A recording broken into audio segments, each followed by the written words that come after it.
Okay, this is part 3 of chapter set. इसमें हम पहले सेट के टाइप्स पढ़ेंगे, फिर एक्सरसाइज को देखेंगे। ठीक है, तो फर्स्ट आपका है एम्प्टी सेट। एम्प्टी सेट क्या होता है? नेम से ही क्लियर है, एम्प्टी मतलब खाली। A set which contains no element, a set which contains no element is called empty set. एक ऐसा सेट जिसमें कोई एलिमेंट नहीं है वो एक एम्प्टी सेट होता है। ठीक है, तो फॉर एग्जाम्पल हम कहते हैं that x is a natural number less than 1 से छोटी कोई नेचुरल नंबर का सेट, तो इसमें कोई एलिमेंट होगा? नहीं होगा, तो इस तरीके से हो जाएगा। ठीक है, एम्प्टी सेट को रिप्रेजेंट आप इस ब्लैंक से रिप्रेजेंट करते हैं, ब्लैंक ब्रैकेट से, और या फिर कर्ली ब्रैकेट से, या फिर आप रिप्रेजेंट कर सकते हैं फाई से। ठीक है, empty set can be represented by phi, या कुछ बहुत रेयर केसेस में इसको यूज करते हैं, मैक्सिमम आप इसी को यूज करते हैं। ठीक है, अब एम्प्टी है तो हम इसकी डिफिनेशंस क्यों पढ़ रहे हैं, है ना? Because set is what? Set is a collection of well defined and definite object. तो ये जो कलेक्शन है ये वेल डिफाइंड है, आपको इसको देखकर आप इसके रिजल्ट्स निकाल ले रहे हो। ठीक है, तो कलेक्शन तो है, उस कलेक्शन में कोई एलिमेंट एग्जिस्ट ही नहीं करता है, ये कलेक्शन की प्रॉब्लम नहीं है, ये आपकी प्रॉब्लम है। तो हम कलेक्शन के आधार पर इसको नेम दे देंगे एम्प्टी सेट। ठीक है, एक ऐसा सेट जिसमें कोई एलिमेंट नहीं है उसे हम क्या कहते हैं? Empty set. तो ये एग्जिस्ट करेगा। ठीक है, और इस तरीके से होगा। इसके और एग्जांपल्स हम देखते हैं। फॉर एग्जांपल हम कहते हैं दैट, एक दूसरा एग्जांपल देखते हैं that x is a even prime greater than 3।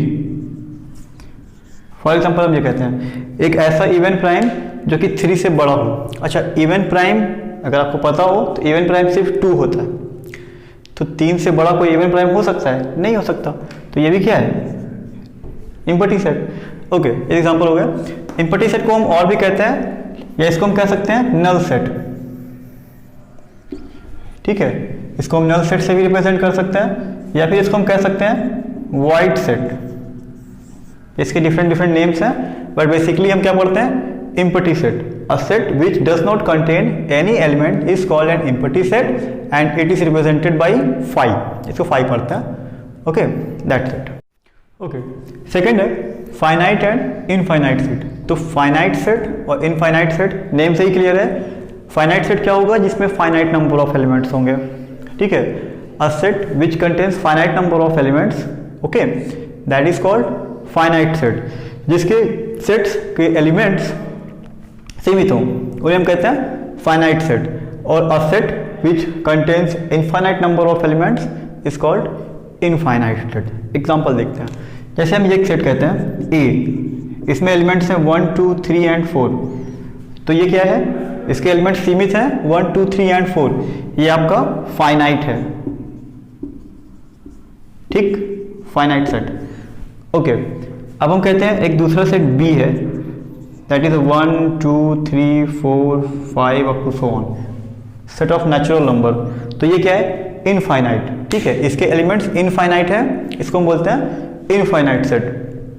ठीक, माइनर डिफरेंस यही है, इसमें छोटा सा डिफरेंस है दैट जिस सेट में एलिमेंट्स फाइनाइट होंगे उसे फाइनाइट कहेंगे, और जिस सेट में एलिमेंट इनफाइनाइट होंगे उसे हम क्या कहेंगे? Infinite set. एक और एग्जांपल हम कहते हैं that is set of months of year. See कर लेते हैं, और ईयर के मंथ्स का सेट। तो ईयर के मंथ के सेट में कौन कौन से होंगे? जनवरी, फरवरी, मार्च, अप्रैल अप टू दिसंबर, टोटल 12। तो ये आपको पता है ना, 12 ही होंगे, यानी फाइनाइट हुआ निश्चित number, that is finite. Okay, तो इस तरीके से हम डिफरेंस करते हैं। सबसे पहले हम उसको ऑब्जर्व करते हैं कि उसमें जो एलिमेंट्स हैं वो फाइनाइट है, काउंटेबल है, तो फाइनाइट सेट, और अगर फाइनाइट नहीं है तो इनफाइनाइट सेट। जैसे सब मिसाल। ओके, तो दो और चीजें पढ़ते हैं, equivalent set and equal set. पहले इक्विवेलेंट सेट क्या होता है? दो सेट जिसमें नंबर ऑफ एलिमेंट इक्वल हो, these are called equivalent set.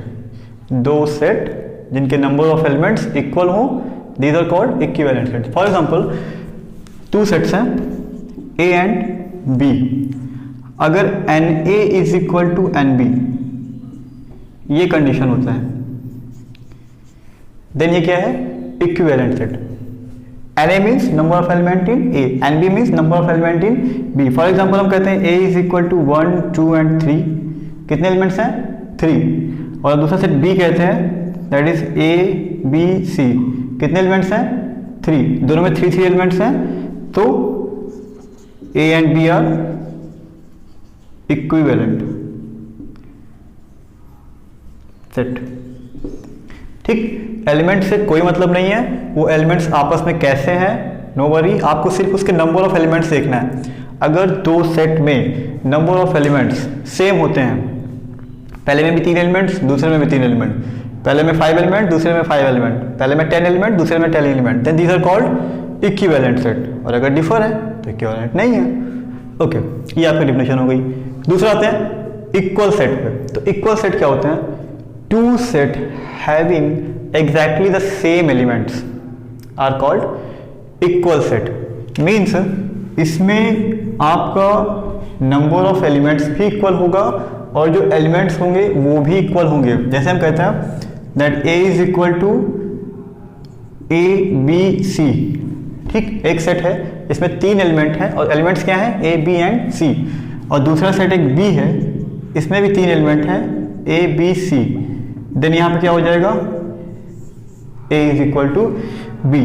यानी इक्वल सेट की दो पॉसिबिलिटीज हैं, दो प्रॉपर्टीज हैं। पहली क्या है कि उसमें नंबर ऑफ एलिमेंट सेम होने चाहिए, मतलब पहले में 3, दूसरे में 3, पहले में 5, दूसरे में 5, पहले में 10, दूसरे में 10, और उनके एलिमेंट्स भी सेम होने चाहिए। पहले में अगर ए बी सी है, दूसरे में भी ए बी सी होगा। पहले में अगर 1 2 3 है तो दूसरे में भी 1 2 3 होगा। ठीक है, इस तरीके से हम करते हैं इक्वल एंड इक्विवेलेंट सेट में। ठीक है, अब एक्सरसाइज हम नेक्स्ट वीडियो में सॉल्व करेंगे। Thank you.